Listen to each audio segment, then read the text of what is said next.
সন্তান জন্মগ্রহণ করা এটি অবশ্যই একটি শুভ সংবাদ, একটি আনন্দের উপলক্ষ। এবং সন্তান জন্মগ্রহণ করার সংবাদ প্রাপ্তির পর কোনো আনন্দ প্রকাশ করা এবং আনন্দ প্রকাশের মাধ্যম হিসেবে উপহার বা উপঢৌকন প্রদান করার প্রচলন, এটা বহু কাল থেকেই মানব সমাজের মধ্যে প্রচলিত রয়েছে। আমরা জানি যে রাসূল আকরাম সাল্লাল্লাহু আলাইহি ওয়াসাল্লাম যখন জন্মগ্রহণ করেন, তখন খাজা আব্দুল্লাহর স্ত্রী মা আমিনার গর্ভে আল্লাহ রাসূল সাল্লাল্লাহু আলাইহি ওয়াসাল্লামের জন্মের শুভ সংবাদ নিয়ে আবু লাহাবের যে বাদী ছিল সুয়াইবা, সে আবু লাহাবের কাছে গিয়ে এই সংবাদ দিয়েছিল। নবজাতকের এই জন্মের সংবাদ শুনে আবু লাহাব তার বাদী সুয়াইবাকে মুক্ত এবং স্বাধীন করে দিয়েছিল। এই স্বাধীন করার প্রেক্ষিতেই আবু লাহাব পরবর্তী ইতিহাস আমরা জানি যে আল্লাহ রাসূল সাল্লাল্লাহু আলাইহি ওয়াসাল্লামের সঙ্গে কতটা অবাধ্যতা সে করেছে এবং কত বড় কাফের এবং কত বড় অবিশ্বাসী সে ছিল, যার প্রেক্ষিতে কোরআনে পাকের মধ্যে আল্লাহ পাক রব্বুল আলামিন সূরাতু আবি লাহাব অবতীর্ণ করে তার অপরাধ এবং তার কুফর এবং তার অবিশ্বাসের যে ভয়াবহ বিবরণ আল্লাহ পাক রব্বুল আলামিন তুলে ধরেছেন। কিন্তু সহিহ বুখারী শরীফের মধ্যে হাদিস বর্ণিত হয়েছে যে মৃত্যুর পরে আবু লাহাবকে তার কোনো একজন পরিবার দেখলো এবং তাকে জিজ্ঞাসা করলো যে তুমি কেমন রয়েছো। আবু লাহাব বলেছিল যে তাকে দেখা গিয়েছিল মৃত্যুর মধ্যে এই স্বপ্নের যুগে অত্যন্ত ভয়াবহ বিপর্যস্ত অবস্থায়, কিন্তু সে বলেছিল যে আমি আমার দাসী সুয়াইবাকে মুক্ত করার বিনিময়ে আল্লাহ রাব্বুল আলামিনের পক্ষ থেকে এক ধরনের জাহান্নামের মধ্যে থেকেও এবং অত্যন্ত নিকৃষ্ট এবং ভয়াবহ শাস্তি এবং আযাবের মধ্যে থেকেও এক ধরনের সেই সুমিষ্ট এবং সুস্বাদু পানীয় পেয়ে থাকি, যেটা অত্যন্ত তৃপ্তিদায়ক হয়। সুতরাং এই ঘটনা থেকে এবং এছাড়াও আরো বিভিন্ন আলোচনা, বিভিন্ন প্রমাণ থেকে আমরা এই কথা বুঝতে পারি যে কোনো একটি সন্তান জন্মগ্রহণ করা এটি যেমনি ভাবে সন্তানের পিতামাতার জন্য আনন্দের উপলক্ষ, ঠিক তেমনি ভাবে পিতামাতা এবং অন্যান্য পরিবারের সদস্যদের জন্য এটি অত্যন্ত আনন্দের উপলক্ষ। আর যে কোনো বিষয়ে শুভ সংবাদ পাওয়ার পর সেই শুভ সংবাদের প্রেক্ষিতে কোনো উপঢৌকন আদান প্রদান করা এটিও শরিয়া সম্মত একটি বিষয়। কোরআন হাদিসের মধ্যে সাহাবা ইকরামের এমন অসংখ্য অগণিত ঘটনার দৃষ্টান্ত খুঁজে পাওয়া যায় যেখানে তারা কোনো শুভ সংবাদ প্রাপ্তির পরে শুভ সংবাদ দাতাকে এবং সংশ্লিষ্ট অন্যদেরকে নিজের পক্ষ থেকে উপঢৌকন এবং হাদিয়া তোহফা প্রদান করে থাকে, গিফট করে থাকে। সুতরাং সেই হিসেবে আমাদের সমাজে এই ধরনের যদি প্রচলন থেকে থাকে, এই প্রচলনটি কোনো শরিয়া গর্হিত বা শরিয়াতে নিষিদ্ধ নয়।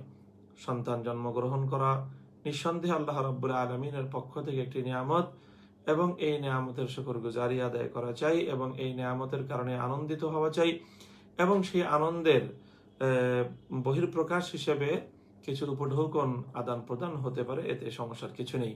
তবে অবশ্যই লক্ষ্য রাখতে হবে সেটি যেন অবশ্যই কোনোভাবে কোনো রসম এবং রেওয়াজে পরিণত না হয় এবং সেটি যেন এমন না হয় যে কোনো মানুষ সেই লৌকিকতার কারণে বা সামাজিক কোনো চাপের মুখে পড়ে নিজের অনিচ্ছা সত্ত্বেও কোনো উপঢৌকন দিতে বা কোনো কিছু দিতে সে বাধ্য হয়।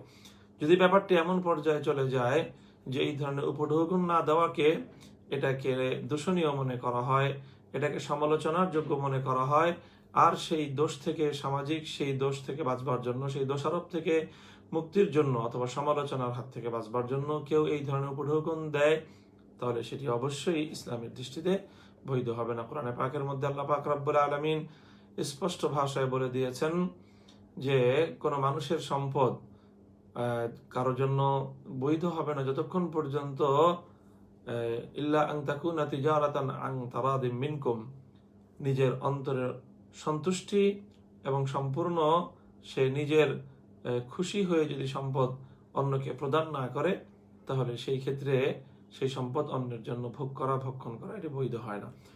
কাজে এটিও আমরা বলতে পারি নানার বাড়ি বা বাবার বাড়ি বা দাদার বাড়ি উভয় পক্ষ থেকে যেই উপঢৌকন আদান প্রদান করা হয়, সেটি যদি রসমে পরিণত হয়, সেটি যদি রেওয়াজে পরিণত হয়, সেটি যদি একটি সামাজিক দোষ এবং সমালোচনার কারণ হয়ে দাঁড়ায়, যে সেটি না দিলে সমালোচনা হবে, দোষ হবে, দোষণীয় মনে করা হবে, তাহলে সেটি অবশ্যই শরীয়ত গৃহীত হবে।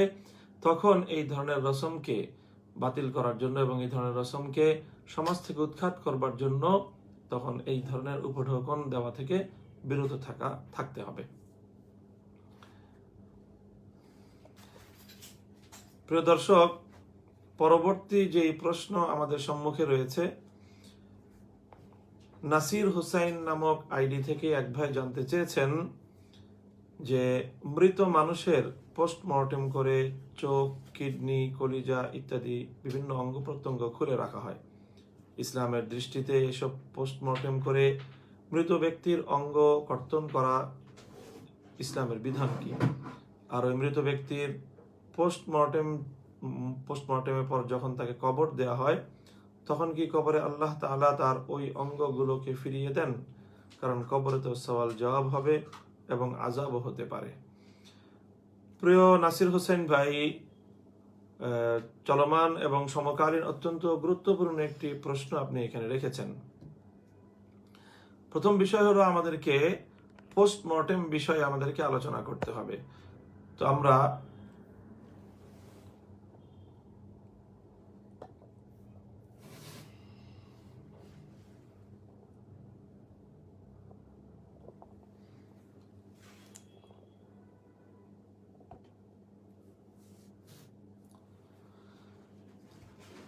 প্রিয় নাসির হোসেন ভাই, আমরা পোস্টমর্টেম সংক্রান্ত মূল বিষয়টি প্রথমে আমরা জেনে নেই। যে পোস্টমর্টেমে যেটি করা হয়, যে একজন মৃত ব্যক্তির শরীরের মধ্যে কাটাছেঁড়া করা হয়। ইসলামের দৃষ্টিতে মৃত ব্যক্তির শরীরে কাটাছেঁড়া করার বিধানটা কি? এক্ষেত্রে স্পষ্ট সহিহ হাদিসের মধ্যে বর্ণিত হয়েছে, রাসূল আকরাম সাল্লাল্লাহু আলাইহি ওয়াসাল্লাম বর্ণনা করেছেন, কাসরুল আজমি মাইয়াতান কাকাসরিহি হাইয়ান, কাসরুল আজমিল মাইয়াতি কাকাসরিহি হাইয়ান। নবী আকরাম সাল্লাল্লাহু আলাইহি ওয়াসাল্লাম ইরশাদ করেছেন যে কোনো মৃত ব্যক্তির শরীরের কোনো হাড় গোড় ভাঙা, এটা একজন জীবন্ত ব্যক্তির হাড় ভাঙার মতোই এটি একটি কষ্টদায়ক এবং একটি গর্হিত কাজ।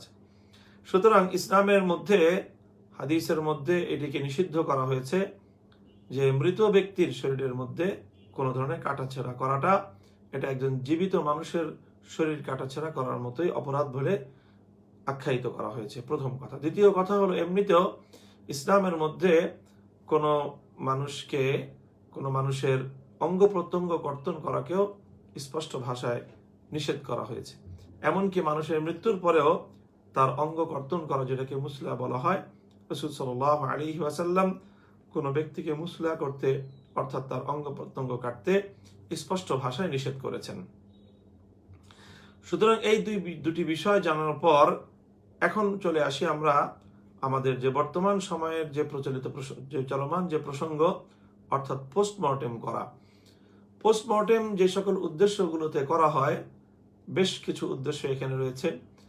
একটি উদ্দেশ্য তো হলো পোস্টমর্টেম বা মৃত ব্যক্তির শরীরে কাটাছেঁড়া কখনো করা হয় যদি নিহত ব্যক্তি হয়ে থাকে, তাহলে তার হত্যাকাণ্ডের যে ক্লু এবং কোনো সূত্র খুঁজে বের করা এবং সেই সূত্রের মাধ্যমে কোনো হত্যাকারীকে শনাক্ত করার চেষ্টা করা, অথবা ব্যক্তি প্রকৃত অর্থেই তার মৃত্যু স্বাভাবিক না তাকে হত্যা করা হয়েছে, অর্থাৎ অপরাধ এবং অপরাধীকে চিহ্নিত করার উদ্দেশ্যে পোস্টমর্টেম করা হয়। এক।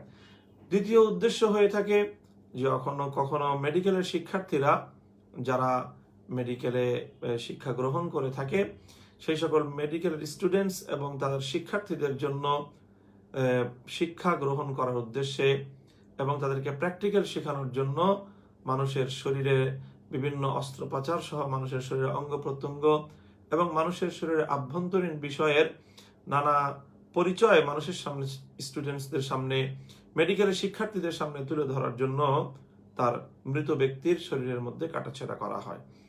এটি হলো দ্বিতীয় উদ্দেশ্য। তো এই সকল উদ্দেশ্যে, অর্থাৎ যে কোনো অপরাধীকে শনাক্ত করা এবং অপরাধকে চিহ্নিত করা, অথবা মেডিকেলের শিক্ষার্থীদের তালিম এবং তাদের শিক্ষা গ্রহণ এবং প্রশিক্ষণের উদ্দেশ্যে তাদেরকে এই মৃত ব্যক্তির দেহ কেটে ছিঁড়ে তাদেরকে দেখানো। তৃতীয় আরেকটি অনেক ক্ষেত্রে পোস্টমর্টেমের কারণ হয়ে থাকতে পারে, যখন কোনো ব্যক্তির এমন কোনো কারণে মৃত্যু হয় যেই কারণটি উদ্ঘাটন করা এবং সেই কারণের মাধ্যমে তার জন্য কোনো প্রতিষেধক আবিষ্কার করার চিকিৎসা বিজ্ঞানীদের কাছে প্রয়োজন দেখা দেয়। যেমন চলমান বিভিন্ন যে ভাইরাস প্রসঙ্গ, বিভিন্ন ধরনের সংক্রামক ব্যাধি, বিভিন্ন ওয়াবা, মহামারী ইত্যাদি, এই সকল ক্ষেত্রে যখন নতুন কোনো ব্যাধিতে আক্রান্ত হয়ে কোনো মৃত ব্যক্তি মৃত্যুবরণ করে, তখন সেই ব্যাধি সেটা যেন আরো নতুন করে জীবিত ব্যক্তিদের মধ্যে সংক্রমিত না হয়, অথবা জীবিত ব্যক্তিদের মধ্যে সংক্রমিত হয়ে থাকলে তার চিকিৎসা ব্যবস্থা উদ্ঘাটন করা এবং সেটাকে কেন্দ্র করে নতুন করে চিকিৎসার কোনো দুয়ার উন্মুক্ত করার প্রয়োজনীয়তার কারণেও অনেক সময় মৃত ব্যক্তির দেহের মধ্যে কাটাছেঁড়া করা হয়ে থাকে। এই যে কারণগুলো বলা হলো, এই প্রত্যেকটি কারণই একটি প্রয়োজন। এগুলো প্রয়োজন, অর্থাৎ যেমন মৃত ব্যক্তির মৃত্যু রহস্য উদ্ঘাটন করে প্রকৃত অপরাধ শনাক্ত করে অপরাধীকে চিহ্নিত করে তাকে শাস্তির সম্মুখীন করা, এটি একটি প্রয়োজন। তারপরে যারা মেডিকেলের শিক্ষার্থী রয়েছে তাদের শিক্ষা গ্রহণ করাও, এটিও একটি প্রয়োজন। ঠিক তদ্রূপ কোনো ধরনের অপরিচিত এবং নতুন কোনো রোগের প্রাদুর্ভাব দেখা দেওয়ার প্রেক্ষিতে সেই রোগটিকে চিহ্নিত করে অনাগত ভবিষ্যতের মানুষদেরকে সেই রোগের প্রকোপ থেকে রক্ষা করার নিমিত্তে যদি এই ধরনের তার দেহ কর্তন করে, দেহ কেটে ছিঁড়ে সেখান থেকে যদি কোনো সূত্র এবং কোনো অ্যানালাইসিস করার, গবেষণা করার মতো কোনো সূত্র সেখান থেকে আবিষ্কার করা যায়, এই সকল উদ্দেশ্যে মৃত ব্যক্তির দেহ কাটাছেঁড়া করা, এগুলো সবগুলো প্রয়োজন। এখন প্রশ্ন হলো, এই সকল প্রয়োজনগুলোকে সামনে রেখে মৃত ব্যক্তির এই দেহকে কাটাছেঁড়া করা এবং তার হাড্ডি, তার গোশত, তার চামড়া, এগুলোকে কাটা, এটার বিষয়টা শরীয়ত কেমন দৃষ্টিতে দেখে? প্রিয় দর্শক, শরীয়তের দৃষ্টিতে আমি আগেই বললাম, স্বাভাবিকভাবে রাসূল আকরাম সাল্লাল্লাহু আলাইহি ওয়াসাল্লাম মৃত ব্যক্তির দেহের মধ্যে কাটাছেঁড়া করাটাকে একজন জীবিত ব্যক্তির চামড়া, তার গোশত, তার হাড্ডি কাটার মতোই একটি গর্হিত, নিষিদ্ধ এবং অত্যন্ত ভয়াবহ অপরাধ বলে শনাক্ত করেছেন। তবে এখানে আধুনিক সময়ে এসে চিকিৎসা বিজ্ঞানের এই উন্নতির সময়ে এবং চিকিৎসা বিজ্ঞানের অপরিহার্য এই সকল অনুষঙ্গগুলো সংযুক্ত হওয়ার পর সমকালীন সময়ের ইসলামিক স্কলারগণদের মধ্যে এ ব্যাপারে একাধিক মতামত পাওয়া যায়। মাজমাউল ফিকহিল ইসলামী, অর্থাৎ মক্কা এবং জেদ্দা কেন্দ্রিক সারা দুনিয়ার যে ইসলামী স্কলারদের যে সম্মিলিত ফতোয়া বোর্ড, সেখান থেকে অবশ্য এই প্রতিটি বিষয়কে প্রয়োজনীয়তা আখ্যায়িত করে পোস্টমর্টেমকে বৈধ বলে ফতোয়া প্রদান করা হয়েছে। তবে সমকালীন সময়েও অনেক ইসলামিক স্কলারগণ, অনেক মুফতি এবং অনেক ফুকাহা এবং অনেক আলেমগণ এই সকল ক্ষেত্রেও মৃত ব্যক্তির দেহকে কর্তন করতে, কাটাছেঁড়া করতে নিষেধ করেছেন এবং তারা অনুমতি দেননি।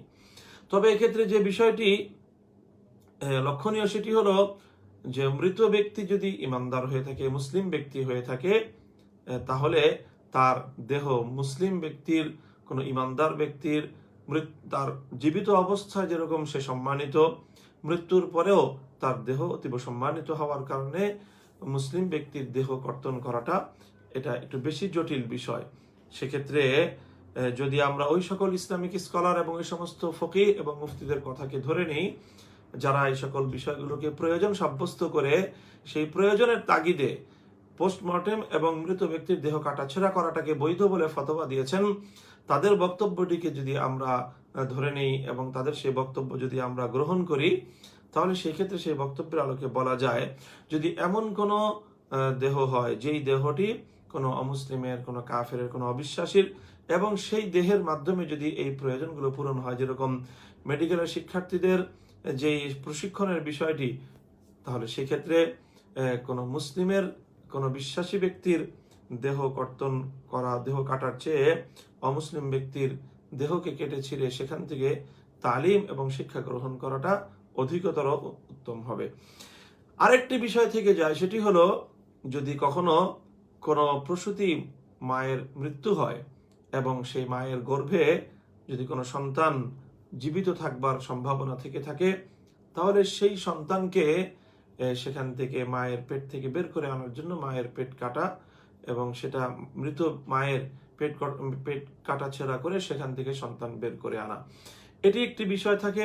আবার অনেক সময় তার বিপরীত হয়, কখনো মায়ের গর্ভে কোনো সন্তানের মৃত্যু ঘটে, তখন সেই মাকে বাঁচানোর জন্য মায়ের গর্ভ থেকে মৃত সন্তানকে অ্যাব্রেশন করতে হলে, অপসারণ করতে হলে সেটাকেও, সেই দেহটাকে কেটে ছিঁড়ে তারপরে মায়ের গর্ভ থেকে বের করা প্রয়োজন হয়। তো এই সকল বিষয়গুলো এটা জীবিত ব্যক্তির প্রয়োজনীয়তাকে, জীবিত ব্যক্তির জীবনকে এবং জীবিত ব্যক্তির শরীরকে এবং তার জীবনকে রক্ষা করাটা মৃত ব্যক্তির শরীর কাটাছেঁড়া করার চেয়ে অগ্রগণ্য হওয়ার প্রেক্ষিতে অধিকাংশ উলামায়ে কেরাম এটাকে বৈধ বলে ফতোয়া দিয়েছেন। সুতরাং আমরা সার্বিকভাবে এই প্রশ্নের যে জবাবে উপনীত হতে পারি সেটি হলো যে একান্ত যে সকল ক্ষেত্রগুলোতে প্রয়োজনীয়তা রয়েছে, সেই প্রয়োজনীয়তার ক্ষেত্র পর্যন্ত এটা বিশেষ কারণে কাটাছেঁড়া করার সুযোগ রয়েছে।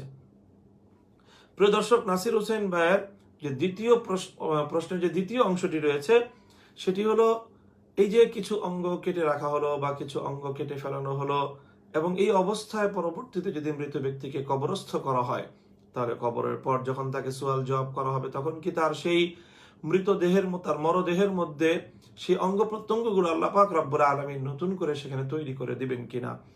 না হলে সংশয়টা হলো সেখানে কবরের আযাব হওয়ার প্রশ্ন থাকতে পারে। তাহলে যার দেহের মধ্যে কিছু অংশ নেই সেই দেহের মধ্যে আযাব কিভাবে হবে? এটি হল প্রশ্নের দ্বিতীয় অংশ। প্রিয় নাসির ভাই এবং অন্যান্য দর্শক বৃন্দ, এ বিষয়ে আমাদেরকে প্রথমেই বুঝতে হবে যে আসলে মৃত ব্যক্তির কবরের মধ্যে যদি সে ব্যক্তি অপরাধী হয়, যেমন আযাব হয়, ঠিক তদ্রূপ সে ব্যক্তি যদি আল্লাহ পাকের পেয়ারা বান্দা নেককার হয়, তাহলে কবর জগৎ, সেই কবর জগতের মধ্যে সে আল্লাহর পক্ষ থেকে নিয়ামত প্রাপ্ত হয় এবং সুখ শান্তি ভোগ করে থাকে। এই যে কবর জগতের মধ্যে সুখ শান্তি ভোগ করা কিংবা কবর জগতের মধ্যে শাস্তি প্রাপ্ত হওয়া, এটি একটি ব্যাখ্যা সাপেক্ষ বিষয়। এটি কোথায় হয়ে থাকে, কিভাবে হয়ে থাকে, কি রূপে হয়ে থাকে এবং কবরের দ্বারা আসলে কি উদ্দেশ্য, সেই বিষয়ে খুব সংক্ষিপ্তভাবে যদি আমরা আলোকপাত করতে চাই, তাহলে প্রথম যে বিষয়টি আমি বলতে চাই সেটি হলো আসলে কবর অর্থ শুধুমাত্র মাটির গর্ত নয়। মাটির যেখানে গর্ত খনন করে আমরা মাইয়াতকে, মৃতদেহকে দাফন করে থাকি, কবরস্থ করে থাকি, যে কবরের আযাব এবং কবরের মধ্যে নিয়ামত বলে শুধুমাত্র এই মাটির গর্তটিকে বোঝানো হয়নি, বরং এখানে যেটি বোঝানো হয়েছে সেটি হলো মানুষের মৃত্যু পরবর্তী যে একটি জগৎ রয়েছে যেটিকে বারজাখ বলা হয়, সেই বারজাখী জগতে প্রতিটি মানুষের উপর আল্লাহ পাক রব্বুল আলামিনের পক্ষ থেকে আযাব হয়ে থাকে যদি সে অপরাধী হয়, এবং নিয়ামত আল্লাহর পক্ষ থেকে প্রদান করা হয় যদি সে নেককার হয়, এবং সেটি বারজাখ জগতে হয়ে থাকে রূহের উপর, আত্মার উপর হয়ে থাকে। তবে হ্যাঁ, সেই আত্মার সাথে মানুষের দেহের একটা সম্পর্ক থাকে, সেই আত্মার উপর আল্লাহর পক্ষ থেকে নিয়ামত এবং আযাবের যেই সরাসরি প্রদান করা হয়, দেহের সাথে সম্পর্কের মাধ্যমে সেই আত্মা এবং রূহ থেকে সেই নিয়ামতের প্রভাব দেহ পর্যন্ত পৌঁছে, এবং তার আযাব হয়ে থাকলে সেই আযাবের প্রতিক্রিয়াও তার দেহ পর্যন্ত পৌঁছে থাকতে পারে।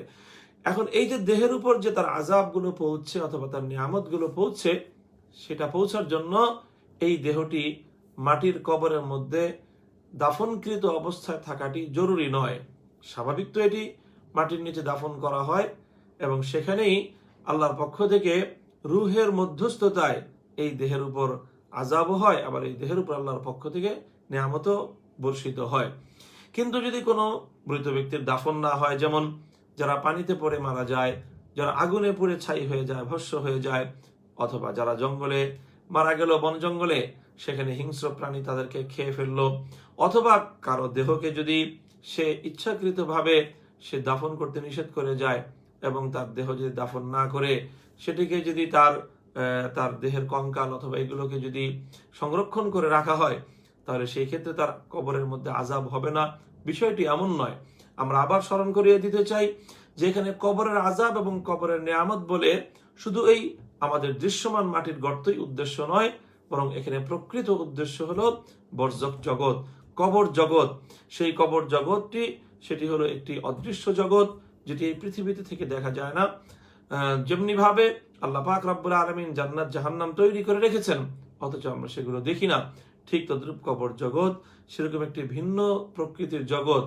সেই জগতে আল্লাহ পাক রব্বুল আলামিনের পক্ষ থেকে বান্দার উপর যদি নেককার হয়ে থাকে নিয়ামত বর্ষিত হয়, যদি বদকার হয়ে থাকে অপরাধী হয়ে থাকে তার উপর আল্লাহর পক্ষ থেকে আযাব হয়, তবে সেই আযাব এবং সেই নিয়ামত সেটি প্রত্যক্ষভাবে এবং সরাসরিভাবে মানুষের দেহের উপর হয় না, বরং মানুষের রূহের উপর হয়।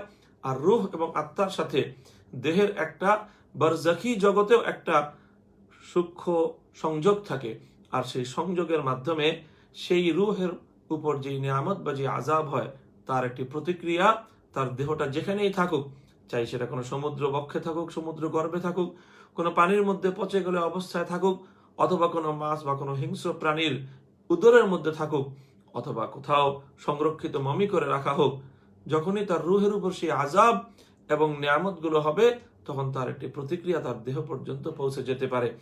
সুতরাং আমরা যাই বলি না কেন, মানুষকে তার কবরের এই জগৎ থেকে কোনোভাবেই একজন মানুষের রূহকে প্রতিরোধ করে রাখার ক্ষমতা যেমন দুনিয়ার মানুষের নেই, সুতরাং কবরের আযাব এবং কবরের নিয়ামতের ক্ষেত্রেও মানুষের এই সকল কর্মকাণ্ডের উপর এর কোনোটাই নির্ভরশীল নয়। প্রিয় দর্শক, পরবর্তী যে প্রশ্ন আমাদের সম্মুখে রয়েছে, আবির ঝলক নামক আইডি থেকে এক ভাই জানতে চেয়েছেন, পার্শ্ববর্তী দেশের এক সাংবাদিক দাবি করেছেন তিনি আল্লাহ এবং হযরত মুহাম্মদ সাল্লাল্লাহু আলাইহি ওয়াসাল্লামকে স্বপ্নে দেখেছেন। আমার প্রশ্ন হলো, কারো পক্ষে আল্লাহ সুবহানাহু ওয়া তাআলাকে কি স্বপ্নে দেখা সম্ভব? প্রিয় দর্শক, আবির ঝলক ভাই, স্বপ্ন যোগে সে যে কেউ দেখতে পারে।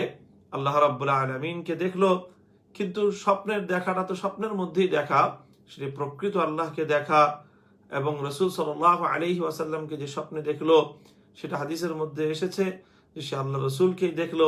কিন্তু স্বপ্নে দেখাটা এটি চর্মচক্ষে দেখার মতো নয়।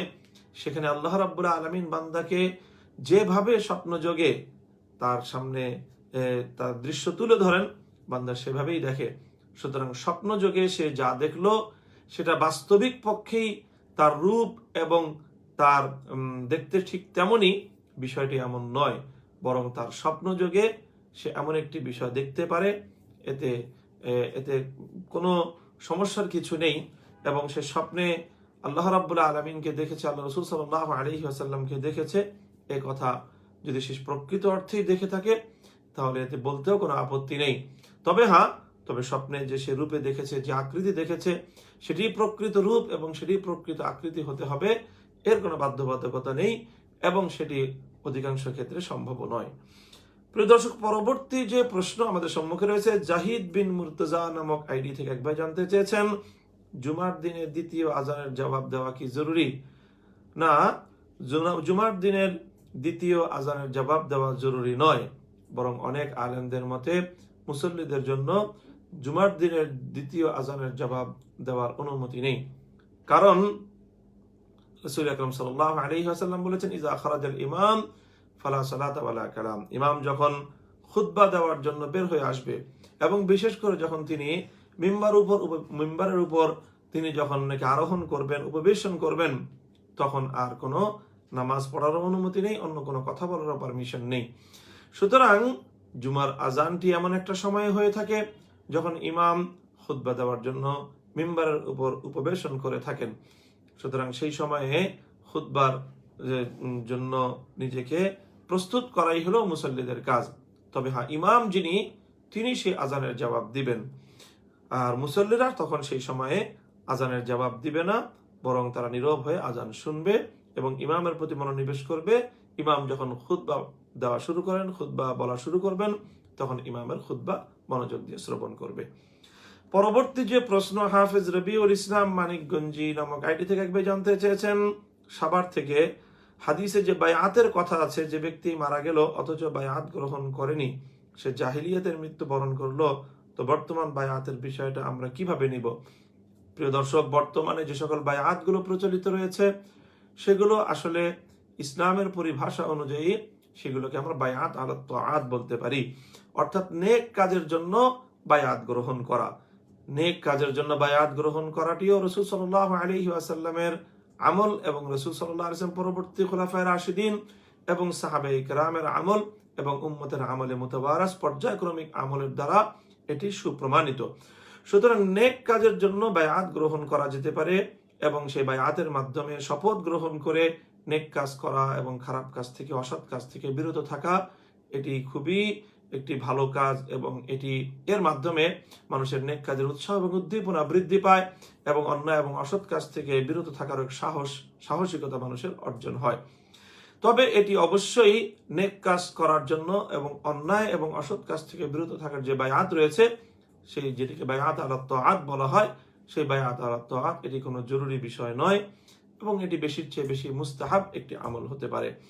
আর হাদিসে পাকের মধ্যে যে বায়াতের কথা বলা হয়েছে এবং যেই বায়াতের অবর্তমানে এবং যে বায়াত ছাড়া মৃত্যুবরণ করলে সেটিকে জাহিলিয়াতের মৃত্যু বলে সাব্যস্ত করা হয়েছে, সেটি হলো বায়াত আলাল খিলাফা, বায়াত আলাল ইমারা। অর্থাৎ সময়ের মুসলমানরা একজনকে খলিফা নির্বাচন করে, মুসলমানদের পক্ষ থেকে একজনকে তাদের ইমাম নির্বাচন করে সেই ইমামের কাছে বায়াত গ্রহণ করা, সেটি হলো জরুরি এবং সেটি হলো ফরজ।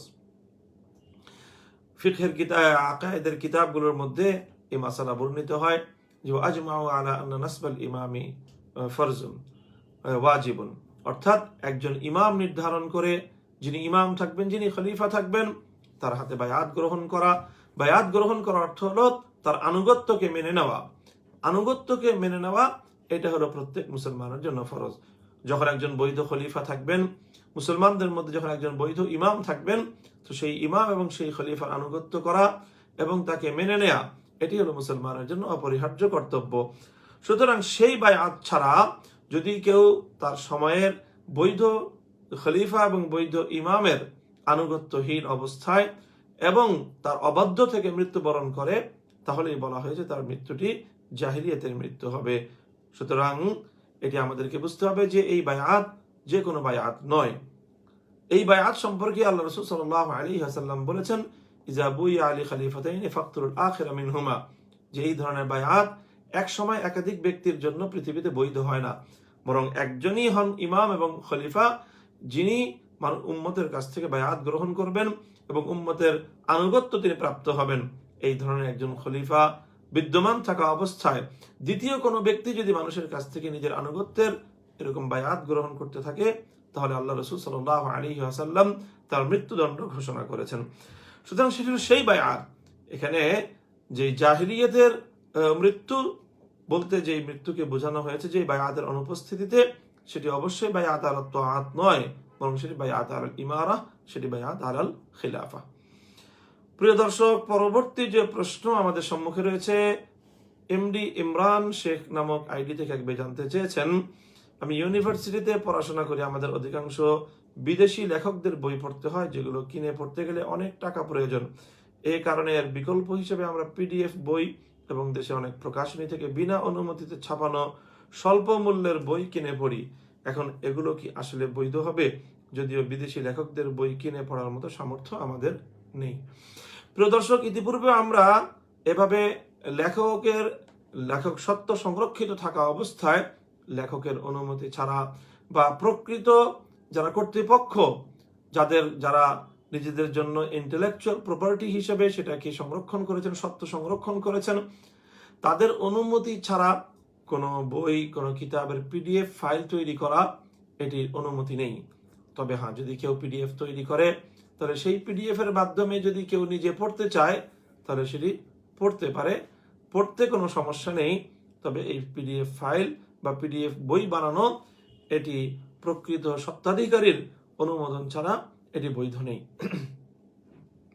আর যে সকল বই আমরা বাজার থেকে বা মার্কেট থেকে অবৈধ কর্তৃপক্ষের কাছ থেকে ক্রয় করব, যেখানে একই মার্কেটে সত্ত্বাধিকারীর প্রকাশনা রয়েছে, আবার সেই মার্কেট থেকে যদি আমরা এই ধরনের জালিয়াতির বই এবং স্বল্প মূল্যে ছাপানো অনুমোদনহীন বই যদি থাকে, তাহলে সেক্ষেত্রে অবশ্যই এটি এক ধরনের অবৈধ হস্তক্ষেপ এবং সেই ধরনের বই ক্রয় করে পড়া থেকে আমাদেরকে অবশ্যই বিরত থাকতে হবে। তবে পিডিএফ ফাইল পড়া যেতে পারে। মোহাম্মদ শফি নামক আইডি থেকে পরবর্তী যে প্রশ্ন রয়েছে, ভাই জানতে চেয়েছেন মহতারাম, কাপড়ের দোকানে কাপড় সাজানোর জন্য যে মানুষের আকৃতি পুতুলের উপর কাপড় পরিয়ে রাখা হয়, এগুলো কি জায়েজ?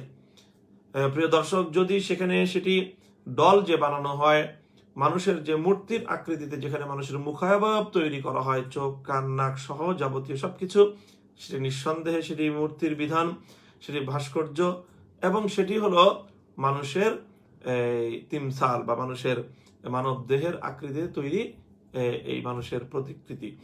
এই প্রতিকৃতি স্পষ্টভাবে হারাম, এবং এই প্রতিকৃতি যেখানে থাকবে, যেই ঘরে থাকবে, সেখানে আল্লাহ পাক রব্বুল আলামিনের রহমতের ফেরেশতা প্রবেশ করবেন না। এবং যারা এই ধরনের প্রতিকৃতিগুলো তৈরি করে, তারা কিয়ামতের দিন নিকৃষ্টতম আযাবের সম্মুখীন হবেন। আল্লাহ রাসূল সাল্লাল্লাহু আলাইহি ওয়াসাল্লাম যাদের ব্যাপারে বলেছেন, ইন্না আশাদ্দান নাসি আযাবান ইয়াউমাল কিয়ামাতি আল মুসাফফিরুন। সুতরাং এই ধরনের মুখ অবয়ব বিশিষ্ট যে ডলগুলো তৈরি করা হয়, এগুলো বানানো জায়েজ নেই, এগুলো বিক্রি করাও হারাম, এগুলোকে ক্রয় করাও হারাম, এবং এগুলোকে প্রদর্শন করাও হারাম। তবে হ্যাঁ, মুখ অবয়ব যদি না থাকে, বাকি দেহের মতো যদি থাকে, তাহলে সেটা বৈধ হতে পারে, সেটাতে কোনো আপত্তির কিছু নেই, সেটি ইসলামী শরীয়তের আলোকে সেটি জায়েজ রয়েছে। প্রিয় দর্শক, পরবর্তী যে প্রশ্ন আমাদের সম্মুখে রয়েছে, জিয়াউর রহমান নামক আইডি থেকে এক ভাই জানতে চেয়েছেন, বাল্য বিবাহ সম্পর্কে ইসলাম কি বলে? বাল্য বিবাহ করা নাকি রাষ্ট্রীয় অপরাধ, এই সম্পর্কে জানতে চাই। প্রিয় দর্শক, ইসলামের দৃষ্টিতে বাল্য বিবাহ এটি যে যথাযথ প্রক্রিয়ায় যদি সম্পন্ন হয়, অর্থাৎ যে কোনো ছেলে বা মেয়ে নাবালক নাবালিকা থাকা অবস্থাতেও তাদের অভিভাবকদের মাধ্যমে তাদের বিবাহ সম্পাদন হতে পারে। হ্যাঁ, তবে যদি তারা প্রাপ্তবয়স্ক হয়ে যায়, তাহলে সেক্ষেত্রে তাদের নিজেদের সম্মতি ছাড়া সেই বিবাহ সম্পন্ন হবে না। সুতরাং ইসলাম এই বাল্য বিবাহকে অনুমোদন দিয়েছে, এবং অপ্রাপ্তবয়স্ক অবস্থায় বিবাহের যে প্রক্রিয়া রয়েছে, অর্থাৎ যে প্রকৃত অভিভাবক, সেই অভিভাবক যদি নিজের পক্ষ থেকে সেই বিবাহ সম্পাদন করে, তাহলে সেই বিবাহ কার্যকর বলে গণ্য হবে। তবে যখন তারা প্রাপ্তবয়স্ক হবে, তখন তাদের নিজেদের অধিকার থাকবে সেই বিবাহকে বলবৎ রাখার অথবা সেই বিবাহকে বাতিল করে দেওয়ার। রাষ্ট্রীয় আইন এটি যারা করেছে, এই রাষ্ট্রীয় আইন এই যারা কর্তৃপক্ষ, এই জন্য তারা আল্লাহ রাব্বুল আলামিনের কাছে জিজ্ঞাসিত হবে, যদি তারা মুসলিম হয়ে থাকে, যে তাহলে তারা কেন ইসলামের যে বৈধ একটি বিষয়, যেটিকে আল্লাহ পাক রব্বুল আলামিন বৈধ করেছেন, হালাল রেখেছেন, সেটিকে কেন তারা হারাম ঘোষণা, কেন তারা অবৈধ করলো, বেআইনি করলো। আল্লাহর পক্ষ থেকে সিদ্ধ, শরীয়তের পক্ষ থেকে একটি সিদ্ধ বিষয়কে নিষিদ্ধ করার অধিকার আল্লাহ রাব্বুল আলামিন তার কোনো বান্দাকে, কোনো মাখলুককে আল্লাহ পাক দান করেননি। সুতরাং এই কারণে তাদেরকে কঠোরভাবে জবাবদিহিতার সম্মুখীন হতে হবে। প্রিয় দর্শক, পরবর্তী যে প্রশ্ন রয়েছে, মোহাম্মদ সাইফুল ইসলাম পলাশ নামক আইডি থেকে একবার জানতে চেয়েছেন, হাদিসের মধ্যে রয়েছে একজন ব্যক্তির মিথ্যাবাদী হওয়ার জন্য এটাই যথেষ্ট যে সে যা শুনে তাই বলে। আমার প্রশ্ন হলো, যদি কোনো নির্ভরযোগ্য কিতাব থেকে অথবা নির্ভরযোগ্য আলেম থেকে শুনে বলে, তাহলে সেক্ষেত্রেও কি হাদিসটি প্রযোজ্য হবে? প্রিয় দর্শক, না, বিষয়টি হাদিসে পাকের মধ্যেই, যে হাদিসের উদ্ধৃতি আপনি দিচ্ছেন, সেই হাদিসের মধ্যে এই বিষয়টি স্পষ্ট করা হয়েছে। রাসূল সাল্লাল্লাহু আলাইহি ওয়াসাল্লাম যে বর্ণনা করেছেন, সহিহ মুসলিমের মধ্যে বর্ণিত রয়েছে হযরত আবু হুরায়রা রাদিয়াল্লাহু তাআলা আনহু থেকে, কাফা বিল মারই কাযিবান আন ইউহাদ্দিসা বিকুল্লি মা সামিআ। হাদিসের মধ্যে বলা হয়েছে, যাই শুনবে তাই বলাটাই, যাই শুনবে তাই বর্ণনা করা, এটা হলো মিথ্যাবাদী হওয়ার জন্য যথেষ্ট। কিন্তু যা শুনবে তা যদি নির্ভরযোগ্য হয়, যা শুনবে সেটি যাচাই বাছাই করে যদি বলে, তাহলে সেক্ষেত্রে তো কোরআনে পাকের মধ্যে আল্লাহ পাক রব্বুল আলামিন স্পষ্ট বলেছেন, ইয়া আইয়ুহাল্লাযীনা আমানু ইন জাআকুম ফাসিকুম বিনাবাইন ফাতাবায়ানু। যখন তোমাদের কাছে কোনো ব্যক্তি সংবাদ নিয়ে আসে, তখন তোমরা সেটা যাচাই বাছাই করো। যাচাই বাছাই করে যদি তোমার কাছে সেই সংবাদটি নির্ভরযোগ্য বলে মনে হয়, এবং সেই সংবাদটি যদি উপকারী হয়, প্রয়োজনীয় হয়, তাহলে অবশ্যই সেই সংবাদটি তুমি অন্যের কাছে প্রচার করবে। রাসূল আকরাম সাল্লাল্লাহু আলাইহি ওয়াসাল্লাম তার বিদায় হজের ভাষণে তার সবচেয়ে গুরুত্বপূর্ণ যে ঐতিহাসিক নির্দেশনাটি ছিল, সেটি হলো বাল্লিগু আন্নি, হে আমার সাহাবীগণ, হে মুসলিমগণ, তোমরা আমার শিক্ষা তোমাদের পরবর্তী প্রজন্মের কাছে পৌঁছে দাও। ফালইউবাল্লিগিশ শাহিদুল গায়বা, যারা আজকে আমার সম্মুখে উপস্থিত রয়েছে তারা অনুপস্থিতদের কাছে আমার এই নির্দেশনাগুলো, আমার এই বক্তব্যগুলো তোমরা অবশ্যই পৌঁছে দিবে। সুতরাং এ থেকে আমরা স্পষ্ট ভাষায় বুঝতে পারি যে যা শুনবে তা বলাটা সকল ক্ষেত্রে নিষিদ্ধ নয়, বরং যাই শুনবে তার সবটা বলা হলো নিষিদ্ধ। সেক্ষেত্রে যদি যেটি যাচাই বাছাইকৃত হয়, নির্ভরযোগ্য সূত্র হয়, নির্ভরযোগ্য ব্যক্তি হয়, নির্ভরযোগ্য কোনো গ্রন্থ হয়, তাহলে সেই নির্ভরযোগ্য ব্যক্তির সংবাদ, নির্ভরযোগ্য ব্যক্তির কথা, নির্ভরযোগ্য গ্রন্থের কোনো বক্তব্য সেটি উদ্ধৃত করতে কোনো সমস্যা নেই। বরং এভাবেই তো উদ্ধৃতির মাধ্যমেই ইসলাম এবং ইসলামী শিক্ষা, হাদিসের শিক্ষা এবং ইসলামের সকল বিষয়গুলো এভাবেই তো বিবৃত হয়ে আসছে। যদি এভাবে একজন আরেকজনকে না বলতো তাহলে কিভাবে আমরা 1400 বছর পরে এসে রাসূল সাল্লাল্লাহু আলাইহি ওয়াসাল্লামের হাদিসগুলো পেতাম? আল্লাহ রাসূল সাল্লাল্লাহু আলাইহি ওয়াসাল্লাম সেক্ষেত্রে হাদিস বর্ণনাকারীর জন্য তো আল্লাহ রাসূল সাল্লাল্লাহু আলাইহি ওয়াসাল্লাম দোয়া করেছেন, নাদ্দারাল্লাহু ইমরাআন সামিআ মাকালাতি ফাহাফিযাহা ওয়া ওয়াআহা সুম্মা আদ্দাহা কামা সামিআ। আল্লাহ রাব্বুল আলামিন ওই ব্যক্তিকে হাসি খুশি রাখুন, তার চেহারা, তার মুখমণ্ডলকে হর্ষোৎফুল্ল রাখুন, যে আমার কোন একটি হাদিস শুনলো এবং সেটিকে সংরক্ষণ করলো এবং তার অন্যের কাছে সেটি পৌঁছে দিল।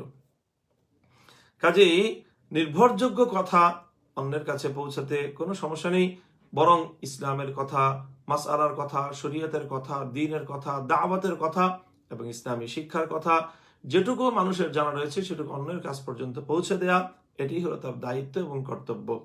আর যেটি নিষিদ্ধ, যেটা প্রচার করলে মানুষ মিথ্যাবাদী হওয়ার আশঙ্কা আছে, সেটা হলো অনির্ভরযোগ্য কথা যাচাই বাছাই ছাড়া যাই শুনবে তাই বর্ণনা করতে গেলে নিঃসন্দেহে একজন মানুষ মিথ্যাবাদীতে পরিণত হবে। প্রিয় দর্শক, পরবর্তী যে প্রশ্ন আমাদের সম্মুখে রয়েছে, ফখরুল আমিন আকরাম নামক আইডি থেকে একবার জানতে চেয়েছেন, কাজের সময় মোবাইলে কোরআন তেলাওয়াত চালিয়ে কাজ করলে সেক্ষেত্রে শরীয়তের হুকুম কি? প্রিয় দর্শক ফখরুল আমিন আকরাম ভাই, প্রথমে আপনাকে জানতে হবে যে পবিত্র কোরআনে পাকের তেলাওয়াত এভাবে মোবাইলে অথবা অন্য কোনো শব্দযন্ত্রের সাহায্যে এই ধরনের কোরআনে পাকের তেলাওয়াত শোনার শরীয়ী বিধান কি? প্রিয় দর্শক, এ ব্যাপারে শরীয়তের মাসআলা হলো মোবাইলের মাধ্যমে, টেপ রেকর্ডারের মাধ্যমে, কম্পিউটারের মাধ্যমে যে তেলাওয়াতগুলো বাজানো হয় সেগুলো শোনা হলো মুবাহ, সেগুলো শোনা মুবাহ, অর্থাৎ সেগুলো জায়েজ রয়েছে। তবে সেটি জায়েজ থাকলেও সেখানে কোরআনে পাকের যেহেতু তেলাওয়াত হচ্ছে, কোরআনে পাকের সম্মান এবং মর্যাদা রক্ষা করা অবশ্যই জরুরি। সেখানে এমনভাবে কোরআনে পাকের তেলাওয়াত কোথাও হওয়া চলবে না এবং কোরআনে পাকের তেলাওয়াতের রেকর্ড বাজানো যাবে না যেখানে কোরআনে পাকের তেলাওয়াতের অসম্মান হয় এবং অমর্যাদা হয়। সুতরাং কাজের মধ্যে থেকে যদি মনোযোগ দিয়ে কোরআনে পাকের তেলাওয়াত শুনবার মতো অবস্থা থাকে তাহলে সেক্ষেত্রে কোরআনে পাকের তেলাওয়াত মোবাইলে অথবা কম্পিউটারে বাজানো যেতে পারে। কিন্তু সেখানে যদি অমনোযোগ থাকে, কোরআনে পাকের তেলাওয়াতের প্রতি করে ভ্রুক্ষেপ না থাকে, তাহলে সেখানে অবশ্যই কোরআনে পাকের তেলাওয়াত সেখানে প্লে করা থেকে বেঁচে থাকতে হবে, পরিহার করতে হবে। প্রিয় দর্শক, পরবর্তী যে প্রশ্ন আমাদের সম্মুখে রয়েছে, জহির উদ্দিন নামক আইডি থেকে একবার জানতে চেয়েছেন, ক্লাসে যখন স্যার প্রবেশ করেন তখন দেখা যায় ছাত্ররা দাঁড়িয়ে যায় আর তারা স্যারকে সালাম দেয়, এদের জন্য শরীয়তের দৃষ্টিতে দাঁড়ানো জায়েজ কিনা? প্রিয় দর্শক, কোনো ব্যক্তি, কোনো আগন্তুক যখন আগমন করে, সম্মানিত ব্যক্তি, তখন তার সম্মান প্রদর্শনার্থে দাঁড়িয়ে যাওয়া, এই বিষয়টির বিধান নিয়ে ইসলামী শরীয়তের মধ্যে ভিন্ন ভিন্ন ধরনের বক্তব্য রয়েছে এবং ভিন্ন ভিন্ন বক্তব্যের দিকে ইঙ্গিতবাহী হাদিসও রাসূল আকরাম সাল্লাল্লাহু আলাইহি ওয়াসাল্লাম থেকে বর্ণিত রয়েছে। সুতরাং সেই কারণে ইসলামিক স্কলার এবং ফুকাহাদের মধ্যে, ইসলামী আইনজ্ঞদের মধ্যে এ বিষয়ে একাধিক মতামত পাওয়া যায়।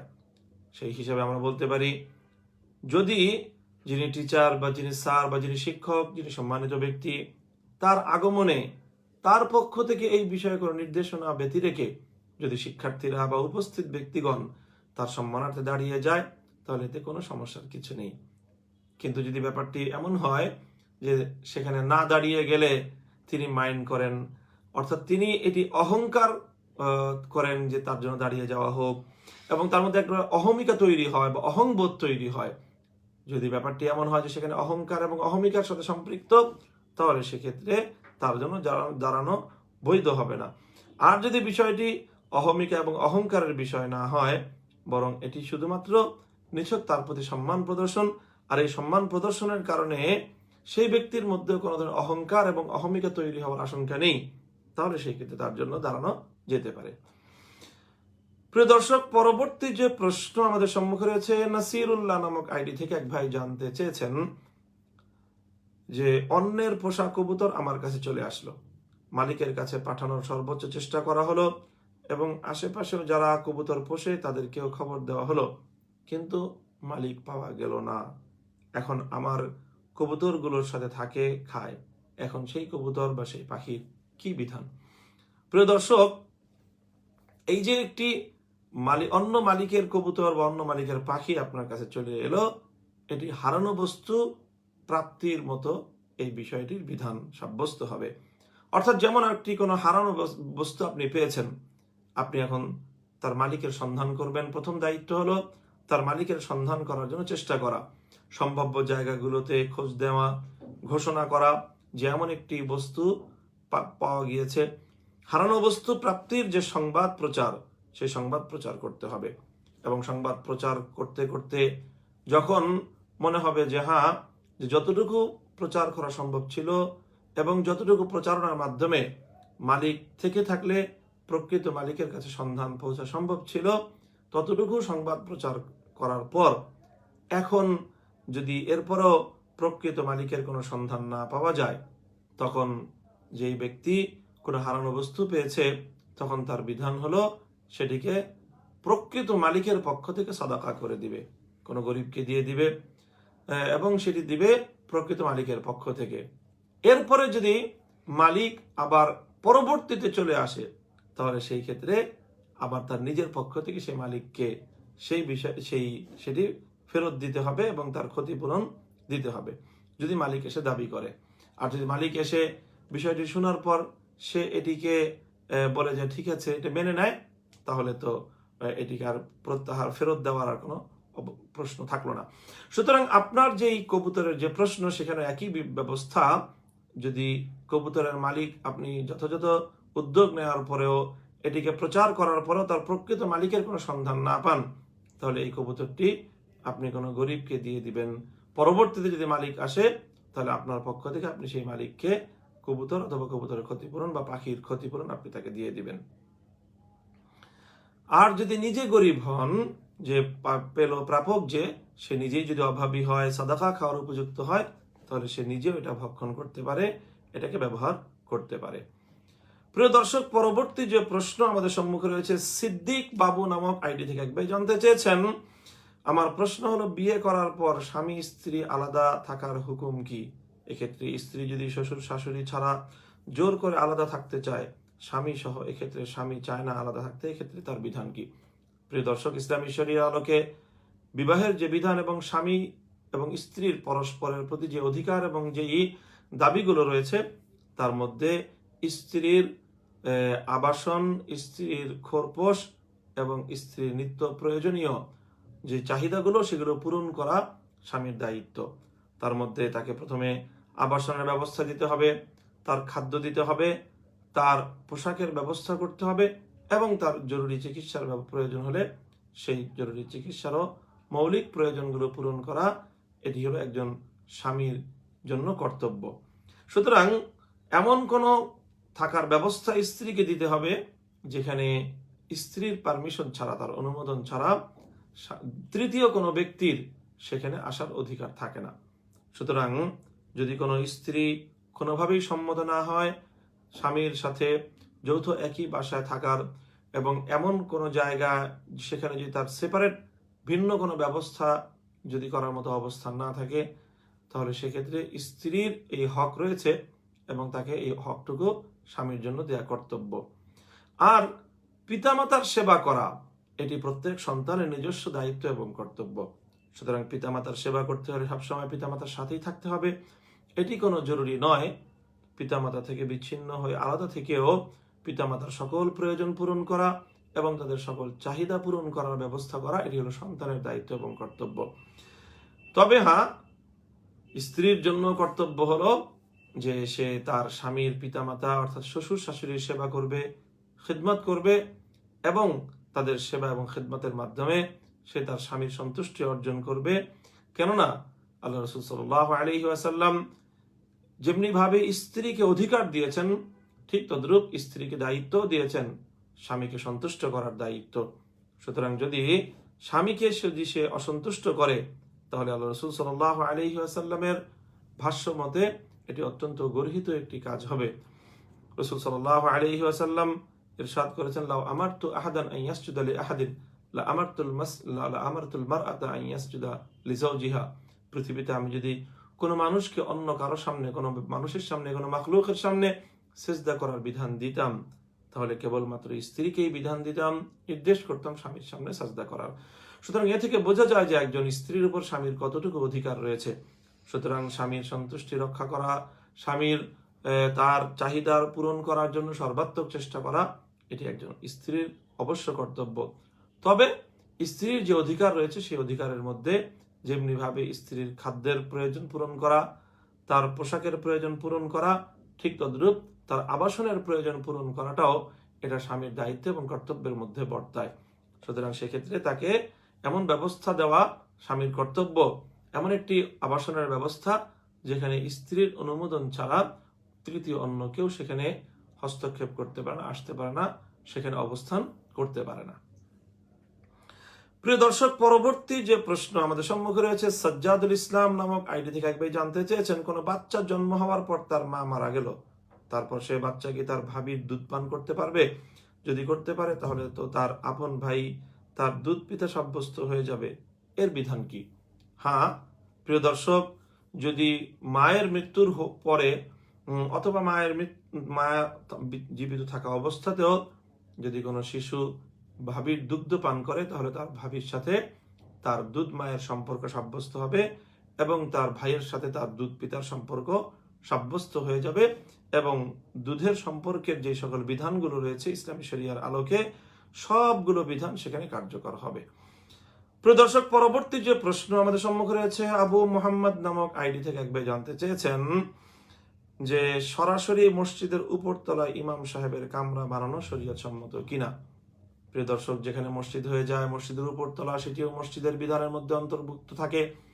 আর মসজিদের মধ্যে অপ্রয়োজনে থাকাটার কোনো সুযোগ নেই, বরং যদি থাকতে হয় তাহলে ইতিকাফের নিয়তে থাকতে হয়।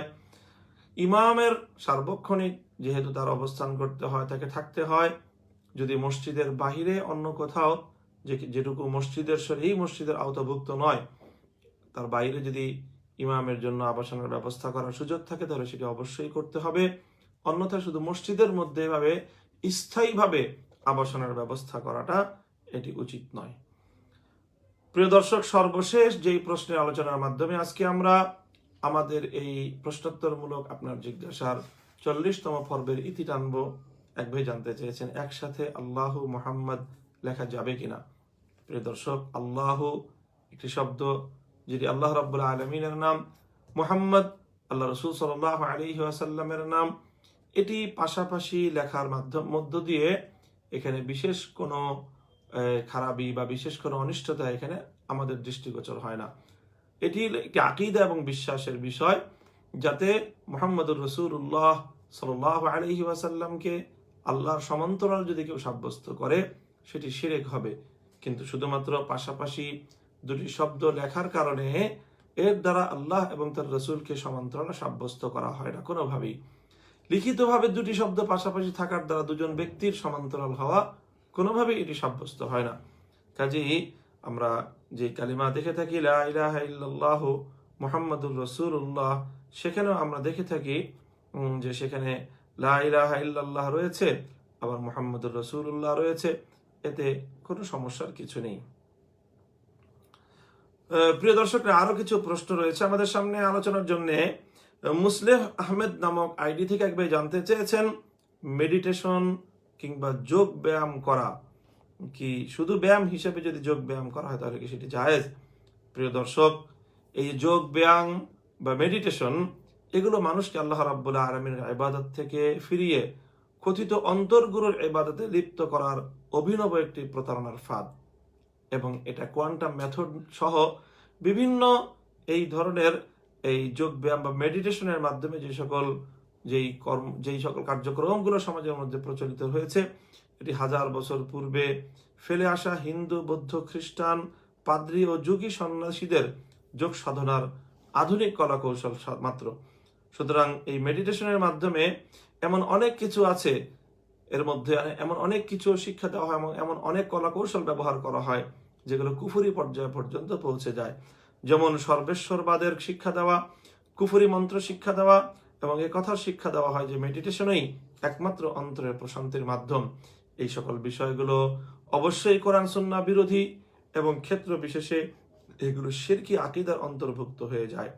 এমনি ভাবে যোগ ব্যায়ামও হিন্দু ধর্ম থেকে উৎপত্তি হয়েছে। সুতরাং তা তাদের ইবাদতের বিশেষ একটি পদ্ধতি। এই মেডিটেশন বা যোগ ব্যায়াম কোনোটাই করা জায়েজ নেই। এগুলো অবশ্যই পরিহার করে চলা মুসলমানের দায়িত্ব এবং কর্তব্য। প্রিয় দর্শক, পরবর্তী যে প্রশ্ন আমাদের সম্মুখে রয়েছে, মোহাম্মদ নাইম ইসলাম নামক আইডি থেকে এক ভাই জানতে চেয়েছেন, বর্তমানে বিভিন্ন জায়গায় দর্শকের সামনে বিনোদন দেওয়ার জন্য বিজ্ঞান ভিত্তিক যে ম্যাজিক বা জাদু দেখানো হয়, সেই জাদু তো কোনো মন্ত্র কিংবা কোনো অলৌকিক শক্তি নয়, দর্শকদের বিনোদন দেওয়ার জন্য কিছু কলা কৌশল। এখন এই ম্যাজিক বা জাদু দেখানোটা কি ইসলামে হারাম? এটাকে আমরা জাদু বলা হয় না, মূলত জাদু বা সেহের, যেটাকে কোরআনে পাকের মধ্যে বলা হয়েছে, ইসলামী শরিয়াতের পরিভাষায় যেটাকে সেহের বলা হয়, সেহেরের ভিন্ন কিছু বাস্তবতা রয়েছে। আপনি যেটির কথা বলেছেন সেটাকে আসলে মূলত সার্কাস বলা হয়, যে অর্থাৎ কলা কৌশলের মাধ্যমে মানুষের খুব দ্রুত কোনো কৌশল প্রাপ্ত করার মাধ্যমে এক ধরনের বিনোদনমূলক ব্যবস্থা গ্রহণ করা। সেটি যদি বিনোদনের যে বৈধ সীমা রেখা রয়েছে, সেই বিনোদনের বৈধ সীমা রেখার মধ্যে যদি এটি থাকে, অর্থাৎ এর দ্বারা যদি মানুষের জানমালের কোনো অপচয় না হয়, কোনো মানুষের ক্ষয়ক্ষতির আশঙ্কা না থাকে, এবং এর দ্বারা যদি শরীয়তের কোনো ইবাদত বন্দেগীর মধ্যে কোনো অলসতা, অবহেলার ভাব তৈরি না হয়, এবং এটিকে যদি বিশেষ কোনো পেশা হিসেবে গ্রহণ না করা হয়, তাহলে এই ধরনের সীমিত পর্যায়ের আপনার কোনো সার্কাস বা কৌশল রপ্ত করা বা কৌশল প্রদর্শন করে কিছু বিনোদনের ব্যবস্থা করার মধ্যে শরীয়তের দৃষ্টিতে কোনো সমস্যা নেই। কিন্তু এটিকে যদি একটি পেশা হিসেবে গ্রহণ করা হয় এবং এটিকে যদি জয় পরাজয়ের প্রতিযোগিতামূলক কোনো খেলার আয়োজনের মাধ্যমে এটির ব্যবস্থা করা হয়, কিংবা এর মাধ্যমে যদি এতটাই এর মধ্যে নিবিষ্ট হয়ে পড়ে যার দ্বারা মানুষের মধ্যে গাফলাত এবং আল্লাহর ইবাদতের প্রতি অমনোযোগ তৈরি হয়, তাহলে এটি অবশ্যই পরিত্যাগ করতে হবে, পরিহার করে চলতে হবে। প্রিয় দর্শক, পরবর্তী যে প্রশ্ন আমাদের সম্মুখে রয়েছে সেটি হলো, ছেলে মেয়ের ক্ষেত্রে কখনো এরকম হয় যে বিয়ের আগে শারীরিক সম্পর্কের কারণে সন্তান পেটে যায়, এরপর বিয়ে হয়, তারপর সন্তান জন্ম নেয়। সন্তান জন্মের সময় তারা স্বামী স্ত্রী, কিন্তু সন্তান গর্ভে আসার সময় কিন্তু তারা স্বামী স্ত্রী ছিল না। এখন এই ধরনের সন্তান কি বৈধ সন্তান না অবৈধ সন্তান? প্রিয় দর্শক, মূলত একজন নারীর গর্ভে কখন সন্তান গেল, সন্তানের ভ্রূণ কখন তৈরি হলো, এটি নিশ্চিতভাবে শতভাগ নিশ্চিতভাবে জানার উপায় হলো সন্তান যখন ভূমিষ্ঠ হবে তখনই প্রকৃতভাবে। এজন্য বিষয়টিকে ইসলামী শরিয়া একটি মানদণ্ডের মাধ্যমে এটাকে পার্থক্য করেছে। ইসলামী শরিয়ার আলোকে সন্তান গর্ভে আসার পর থেকে ন্যূনতম 6 মাস পর সেই সন্তান ভূমিষ্ঠ হতে পারে, 6 মাসের আগে কোনো সন্তান ভূমিষ্ঠ হতে পারে না। সুতরাং বিয়ের 6 মাসের পর যদি তার সন্তান ভূমিষ্ঠ হয়েছে, কাজেই বিবাহের পর থেকে 6 মাসের, বিবাহের সময় থেকে 6 মাসের পরে যে সন্তান জন্ম হবে, এটি এই স্বামী স্ত্রীর বৈধ সন্তান বলে গণ্য হবে। কিন্তু যদি বিবাহের 6 মাসের মধ্যেই সন্তান ভূমিষ্ঠ হয়ে যায়, তাহলে সন্তান বলে গণ্য হবে না এবং এটি অবৈধ সন্তান হিসেবে সাব্যস্ত হবে। প্রিয় দর্শক, এই ছিল আপনাদের কাছ থেকে আমাদের সম্মুখে পেশকৃত প্রশ্নগুলোর মধ্য থেকে বাছাইকৃত প্রশ্ন নিয়ে সাজানো আমাদের আজকের লাইভ প্রোগ্রাম প্রশ্নোত্তরমূলক আপনার জিজ্ঞাসার 40তম পর্ব। এই প্রশ্নের মাধ্যমেই সমাপ্তি ঘটছে আজকের আপনার এই জিজ্ঞাসার 40তম পর্ব। প্রিয় দর্শক, আবারও দেখা হবে আগামী সপ্তাহে আপনাদের সাথে। ততদিন পর্যন্ত আল্লাহ রাব্বুল আলামিন আমাদের সকলকে ভালো রাখুন, আমাদের